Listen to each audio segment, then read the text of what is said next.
faltou figura, foi mal. Nossa, puxa 10. É um comentário rápido. Espera, tiver. Eu pego agora? Ai, eu deixo Não precisam se mexer, fica tranquilo. É só um comentário. Não vai ter grande importância. Tá, mas vem cá.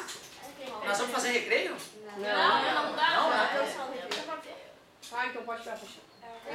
Tem 45. Não, eu só vou. A bicuda é na manhã, né? Porque vai ter conexão. Aí tem bicuda. Mas vamos bater um papo rápido aqui, meus queridos. Tem 40 minutos. Não, tem 40 minutos de aula. Então, olha só. Tem recreio. Tem 40 minutos de aula, são 3. Volume 10, meu querido. Física A. Não é novidade, é só uma revisãozinha. Nós já estávamos no volume 9, Física A, trabalhando com impulso e quantidade de movimento. E com a segunda lei de Newton na forma original, o impulso é igual à variação da quantidade de movimento. O que é perigoso nessa matéria, pessoal, é o caráter vetorial. Porém, quando os fenômenos ocorrem numa linha, que é o clássico, o caráter vetorial pode ser substituído pelo mais e pelo menos. Na aula passada nós vimos que sistema isolado é aquele que não tem força externa. Se não tem força externa, o impulso é zero. Ou seja, não tem variação da quantidade de movimento. A quantidade de movimento final menos a inicial tem que dar igual. Menos passar para lá mais, a quantidade de movimento inicial é igual à quantidade de movimento final. Isso é especialmente usado em choques mecânicos. Ou colisões. Colisões é mais bonito, choque parece que o cara tá... Colisões. A gente confunde choque mecânico com choque elétrico. Vamos chamar de colisão. Tu lembra, cara, que lá no primeiro ano, não deve lembrar, faz tanto tempo, né? Tem 3 tipos de choques. Quando os objetos se chocam, uma coisa muito importante de medir é a velocidade com que eles se aproximam. Imagina que tem um corpinho com a velocidade V1, um corpinho mais rápido com a velocidade V2. Nesse caso, a velocidade de aproximação entre eles seria V2 menos V1, ou em módulo V1 menos V2, que aí tu não precisa te preocupar, né? Velocidade de aproximação. Os corpinhos vão se chocar. Nessa hora que eles se chocam, se a gente pudesse ter uma super câmera, a gente ia ver eles deformados, né? E depois eles tendem a voltar ao formato original. Nunca fica perfeito, né, o formato original, mas esses corpinhos depois da batida têm uma velocidade V1 linha, digamos, e V2 linha. Saber a velocidade de afastamento depois do choque também é importante. Mais uma vez seria V1 menos V2.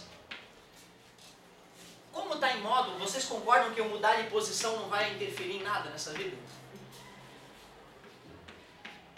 Assim parece mais com final menos inicial, né? Talvez fique mais fácil de gravar. O que é o VAP?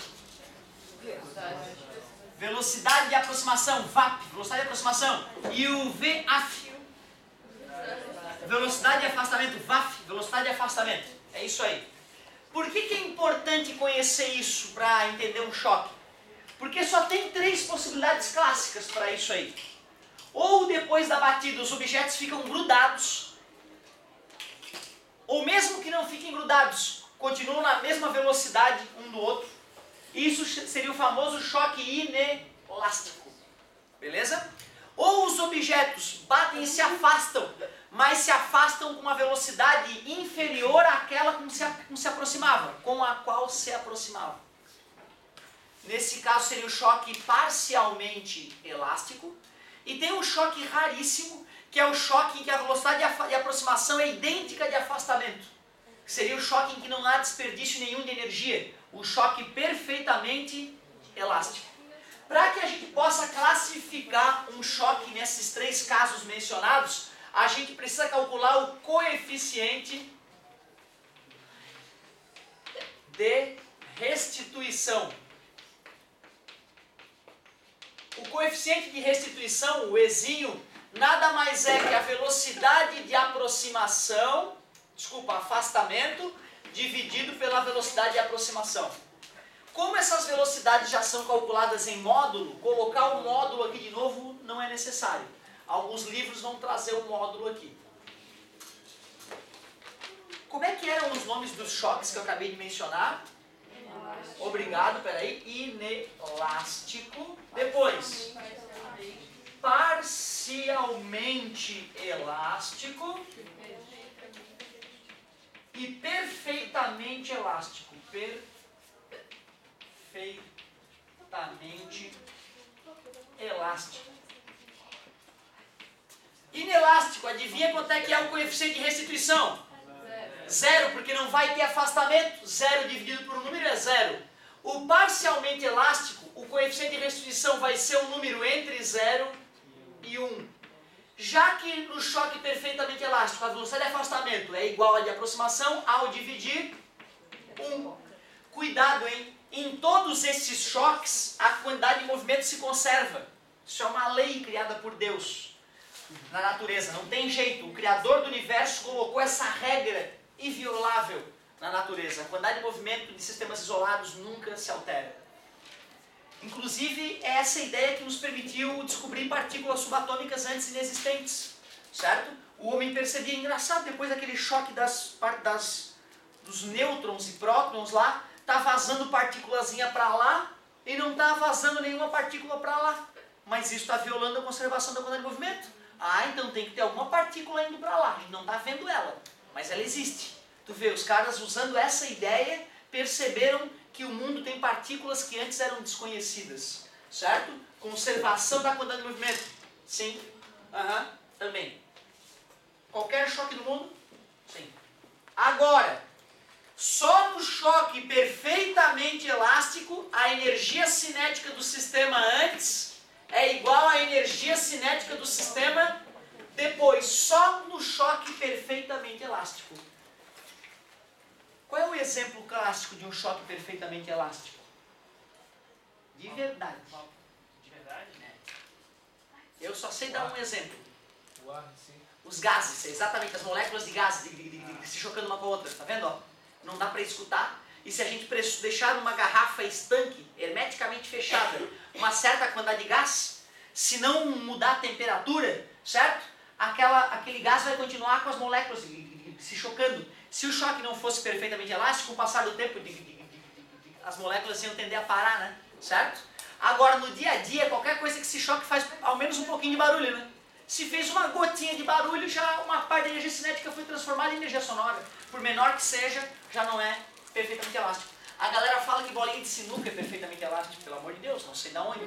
Né? Não sei qual é o sinuca que eles estão jogando aí que não faz barulho. Certo? Outra, mesmo que duas bolinhas de sinuca percam muito pouca energia ao se chocar, energia térmica, deformação mínima permanente das bolinhas, com o passar do tempo elas vão lasqueando, né, vão perdendo, o barulhinho que fez ali, na hora que bate na tabela mesmo, né, aí é perda de energia enorme, certo? Tanto que depois de 2, 3 batidas na tabela, a bolinha também já está parando. Beleza. Choques parcialmente elásticos, esses sim são clássicos, né? Qualquer coisa aí, aconteceu, bateu, pum, choque parcialmente elástico, beleza? Eu vou te confessar, é raro ter cálculo envolvendo choques que não são perfeitamente elásticos ou inelásticos.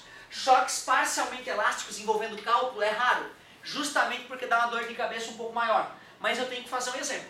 Para poder passar a tarefa com consciência tranquila, eu quero fazer um exemplo para vocês. Aí vou passar a tarefinha e se é finir. Esses comentários que eu acabei de fazer já incluem as 2 aulas do volume A, não foi esperado, mas é isso, tá? São 2 aulas que ele dedicou às colisões, aos choques mecânicos. Vamos ao exemplo. O exemplo de inelástico é aquilo que tu fez no banheiro da tua casa. Papel molhado no teto. Eita! Lembra? Né? Porque aí bate e gruda, né? Eita!